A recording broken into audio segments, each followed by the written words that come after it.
Hello សួស្តីអ្នកនរគ្នាស្វាគមន៍មកកាន់វីដេអូថ្មីចង់ដឹងសុខទុក្ខអ្នកនរគ្នាបន្តិចតើអ្នកនរគ្នាសុខសប្បាយអត់បន្ទាប់ពីបាត់ខ្ញុំមួយរយៈពេលធំមកខ្ញុំពិតជានឹកអ្នកនរគ្នាមែនតើហើយអរគុណទៅកាន់បុណ្យសន្និរីដោយសារតែមានថ្ងៃបុណ្យសន្និរីហ្នឹងឯងដែលធ្វើឲ្យខ្ញុំមានពេលវេលាថតវីដេអូឲ្យអ្នកទាំងអស់គ្នាបានមើលបន្តទៀតអ្នកទាំងអស់គ្នាប្រហែលជាដឹងហើយថាខ្ញុំគឺជាមនុស្សចូលចិត្តរុក្ខជាតិមែនតើហើយគប់ជួនជាមួយនឹងមេក្តៅដែរខ្ញុំក៏នឹកឃើញ concept មួយគឺខ្ញុំនឹងទិញរុក្ខជាតិដាក់នៅក្នុងបន្ទប់ខ្ញុំគិតឃើញមានពីរហេតុផលដែលខ្ញុំត្រូវទិញរុក្ខជាតិដាក់ក្នុងបន្ទប់ខ្ញុំទីមួយដោយសារតែបន្ទប់ខ្ញុំមួយរយៈក្រោយនេះដោយសារតែមេក្តៅគឺមានអារម្មណ៍ថាទលីវាហុយចូលច្រើនមែនតើហើយហេតុផលទីពីររបស់ខ្ញុំហ្នឹងគឺខ្ញុំចង់លើកសម្រស់បន្ទប់ខ្ញុំនិងតុកន្លែងដែលខ្ញុំធ្វើការនៅក្នុងផ្ទះដែរមូលហេតុពីរហ្នឹងឯងដែលធ្វើឲ្យខ្ញុំចំណាយលុយមួយចំនួនទូចទៅទិញរុក្ខជាតិដើម្បី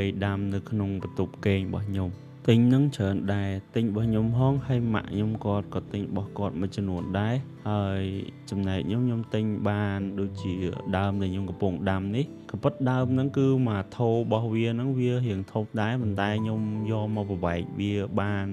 រហូតដល់ទៅ3ថូអញ្ចឹងយើងចំណេញមែនតែនដោយសារតាថូហ្នឹងយើងទិញនឹងក្រៅទេហើយដីហ្នឹងខ្ញុំទិញអស់$1ហើយសម្រាប់រុក្ខជាតិហ្នឹងគឺមួយផើងខ្ញុំទិញហ្នឹងគឺ$5 The first ដែលយើងទិញវាមកដល់ទេហើយដំបូងគឺយើងត្រូវប្រវែកវា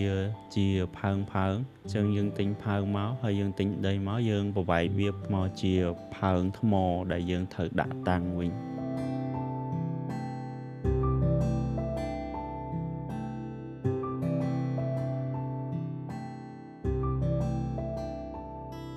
អរគុណសម្រាប់ការជួយទាំងចាស់ទាំងក្មេងទាំងម៉ាក់ទាំងប្អូនសោះដៃគ្នាមែនតែនចឹងការយើងបែករួចរាល់ហើយយើងដាក់ជីដាក់អីហើយយើងដល់ពេលជូតសម្អាតឲ្យស្អាតមុននឹងយើងយកឡើងទៅចូលក្នុងបន្ទប់យើងហើយនេះគឺជាតុរបស់ខ្ញុំដែលខ្ញុំអត់ទាន់បានធ្វើការ set up វាមានសភាពអញ្ចឹងចាំមើលអ្នកនរគ្នាតាមដានតិចមើលថាពេលដែលខ្ញុំដាក់រុក្ខជាតិឬក៏លំអនៅលើតុហើយតើវាស្អាតប៉ុណ្ណាអញ្ចឹងចង់នាំអារម្មណ៍អ្នកនរគ្នាទៅមើលការរៀបចំរបស់ខ្ញុំបន្តិច